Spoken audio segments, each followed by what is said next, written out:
अस्सलाम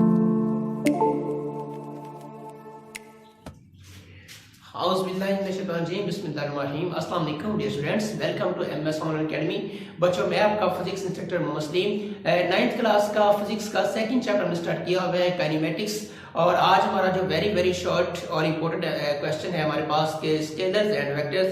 तो बच्चों, सबसे पहले हम डिस्कस करते हैं कि स्केलर क्वांटिटीज और वेक्टर क्वांटिटीज में डिफरेंस क्या होता है। इसको डिस्कस करने से पहले आपको बता दूं कि बच्चों बहुत ही शॉर्ट है, वेरी इंपॉर्टेंट शॉर्ट क्वेश्चन है और अक्सर 2 नंबर का ये पेपर में पूछा जाता है। आज हम इसको डीपली डिस्कस करेंगे। इससे पहले अगर आप लोगों ने टर्म्स विद एसोसिएटेड मोशन, जिसके अंदर हमारे पास लीनियर मोशन था, सर्कुलर मोशन था, रोटेटरी मोशन था, वाइब्रेटरी मोशन था, रैंडम मोशन था, अगर आप लोगों ने बच्चों वो नहीं देखा तो काइंडली पहले वो लेक्चर चेक करें ताकि आपका जो कॉन्सेप्ट है वो मिस किया जाए। और पिछली जो वीडियो का टर्म एसोसिएटेड मोशन है उसका लिंक मैंने इसके डिस्क्रिप्शन में डाल दिया है ताकि आपको प्रॉपर टाइम पर प्रॉपर गाइड मिल सके। तो अब हम बच्चों इसको डिस्कस करते हैं कि हमारे पास स्केलर्स और वेक्टर्स क्वांटिटीज कौन सी होती हैं। तो सबसे पहले रोजमर्रा जिंदगी के अंदर फिजिक्स में हमारा कुछ ऐसी क्वांटिटीज से वास्ता पड़ता है जिनको हम रोज देखते हैं। लेट हमारे पास मैस है, स्पीड है, वॉल्यूम है, डेंसिटी है, टाइम है। इनको हम लोग क्या करते हैं, रोजमर्रा जिंदगी में चेक करते हैं, लेकिन डिफरेंट कैटेगरीज की बेस पर हम इनको डिफरेंट टाइप्स में डिवाइड कर देते हैं। तो बच्चों, एक हमारे पास आती है स्केलर क्वांटिटी और एक हमारे पास आती है वेक्टर क्वांटिटी। अब इनको डिस्कस करने से पहले हम लोग इस चीज को डिस्कस कर लेते हैं कि हमारे पास फिजिकल क्वांटिटीज कौन सी होती हैं।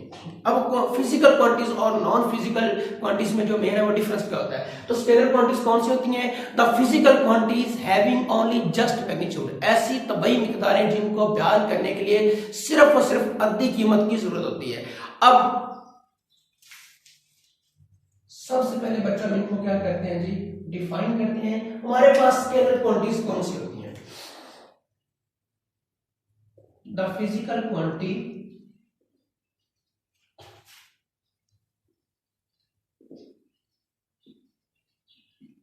having only magnitude। हम इसको इस तरह बोल सकते हैं, the physical quantity having only magnitude या the physical quantity having described completely by on its magnitude. ऐसी बच्चों तबाही मिकदारें, फिजिकल क्वांटिटीज ऐसी तबाही मिकदारें जिनको बयान करने के लिए सिर्फ और सिर्फ हमें उसकी अद्दी कीमत, हमें उसकी मैग्नीट्यूड की जरूरत होती है। उससे हम क्या कहते हैं? उससे हम कहते हैं स्केलर क्वांटिटी। अब इसको डिस्क्राइब करने से पहले हम ये देखते हैं कि हमारे पास जो फिजिकल क्वांटिटीज है ये कौन सी होती हैं। तो फिजिक्स हमें बताती है all measurable and observable quantities are called physical quantities. तमाम ऐसी तमाम काबिल पैमाइश मिकदारें जिनके पैमाइश भी कर सके, हम उनको ऑब्जर्व भी कर सके, बच्चों को हमारे पास होती हैं फिजिकल क्वांटिटीज। और ऐसी तमाम मिकदारें जिनको ऑब्जर्व तो कर सके लेकिन हम उनको मुहैया ना कर सके, वो बच्चों हमारे पास होती है नॉन फिजिकल क्वांटिटीज। तो आज आपको ये भी कॉन्सेप्ट क्लियर हुआ कि फिजिकल क्वांटिटीज और नॉन फिजिकल क्वांटिटीज में डिफरेंस क्या होता है। All measurable and observable quantities are called physical quantities and are measurable and are only observable but not measurable quantities are called non-physical quantities। तो बच्चों हमारे पास है scalar quantities, the physical quantities having only magnitude, ऐसी तबाही मिकदारें जिनको जानने के लिए सिर्फ और सिर्फ अद्दी कीमत की जरूरत होती है। ऐसी तबाही मिकदारें जिनको बयान करने के लिए या जानने के लिए सिर्फ अद्दी कीमत की जरूरत होती है। तो बच्चों ऐसी मिकदारें जिनको बयान करने के लिए सिर्फ और सिर्फ एक ही वर्ड यूज किया गया, वो कौन सा है? अद्दी कीमत है। अब हमारे पास इसकी एग्जांपल्स कौन कौन सी आ सकती हैं? जैसा कि मैंने पहले आगे डिस्कस कर चुके हैं हम लोग कि फिजिक्स के अंदर रोजमर्रा की जिंदगी में हमारा मैस है, स्पीड है, वॉल्यूम है, डेंसिटी है, फोर्स है, टाइम है, डिस्टेंस है, लेंथ है, इनसे बच्चों हमारा क्या पड़ता है? वास्ता पड़ता है। फिर इन कैटेगरीज की बुनियाद पर हम इन फिजिकल क्वांटिटीज को क्या कर देते हैं? चेंज कर देते हैं। तो इसके अंदर जस्ट हमारे पास फिजिकल क्वांटिटीज आती हैं। तो फिर मैं क्या, लेट्स सपोज हमारे पास कोई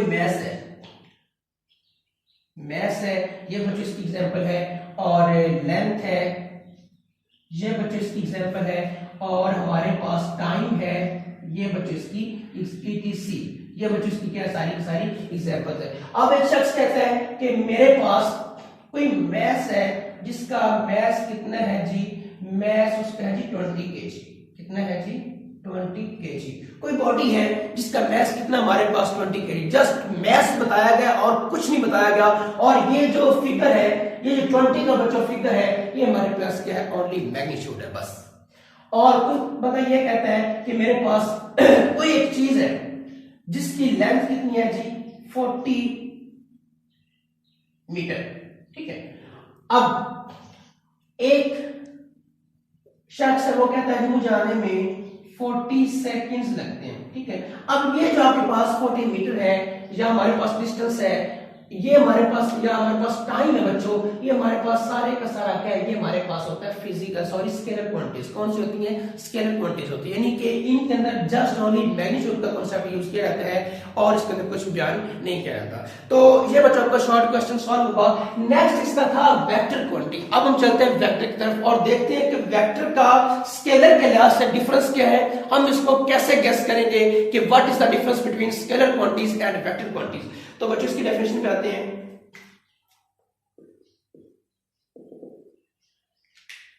द फिजिकल क्वांटिटीज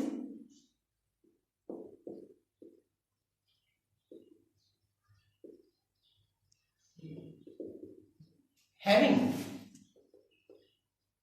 both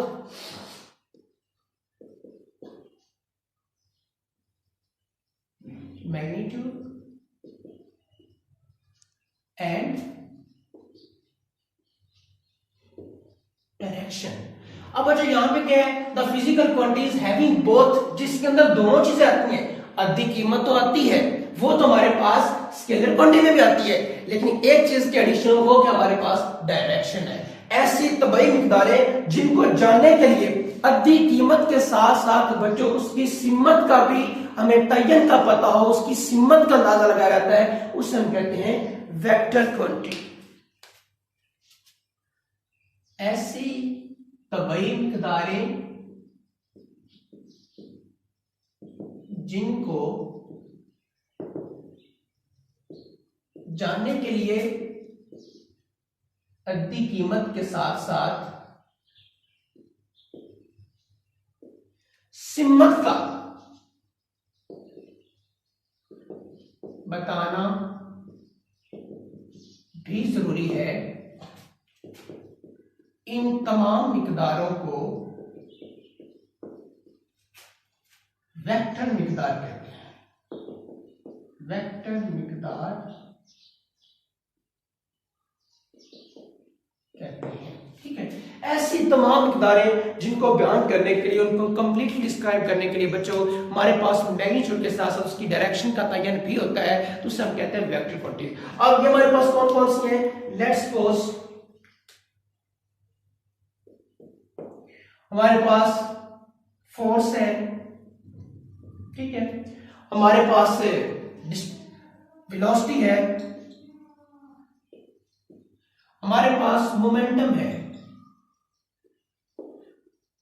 तो ऐसी तमाम मिकदारें जिनको बयान करने के लिए आधी कीमत के साथ साथ उसकी सिमत का जानना भी जरूरी होता है, तो बच्चों उससे हम क्या कहते हैं, उसे हम कहते हैं वेक्टर क्वांटिटी कहते हैं। हाँ, स्केलर में और वेक्टर में बच्चों एक ही डिफरेंस है कि स्केलर के अंदर जस्ट मैग्नीट्यूड का कॉन्सेप्ट पाया जाता है और जो हमारे पास वेक्टर होती है उसके अंदर बहुत चीजों का कॉन्सेप्ट पाया जाता है। उसके अंदर स्केलर भी आता है, उसके अंदर मैग्नीट्यूड भी आता है और उसके अंदर क्या आता है, डायरेक्शन भी आता है। अब यहां से एक शख्स है, लेट्स सपोज वो ये कहता है कि मैं यहां से इस दीपालपुर से उकाड़ा की तरफ जाता हूं और मेरा डिस्टेंस है लेट्स सपोज 15 किलोमीटर, ठीक है। अब ये जो 15 किलोमीटर है ये तो उसकी मैग्नीट्यूड है और साथ में डायरेक्शन भी बताता है कि मैं फलां रास्ते पे जा रहा हूं, तो ये बच्चे उसकी लोकेशन है और इसी चीज का नाम क्या है, इसको हम कहते हैं वेक्टर क्वांटिटी कहते हैं। अब ये हमने डिफरेंस फाइंड किया कि स्केलर वेक्टर में डिफरेंस क्या होता है। अब हम बच्चे रिप्रेजेंट करेंगे वेक्टर रिप्रेजेंटेशन के, वेक्टर को हम बयान किस तरह करते हैं, हम वेक्टर को रिप्रेजेंट किस तरह करते हैं।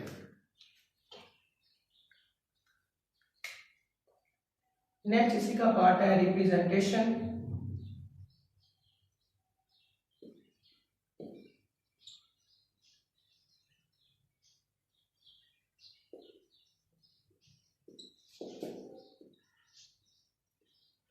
रिप्रेजेंटेशन ऑफ वेक्टर्स, वेक्टर्स को बयान कैसे करते हैं, हम इनको शो कैसे करते हैं कि ये चीज हमारे पास वेक्टर है या ये चीज हमारे पास क्या है जी, स्केलर्स है। तो वेक्टर्स को अमूमन हम अल्फाबेटिक लेटर से ए बी एफ डी से हम क्या करते हैं, शो करते हैं, ए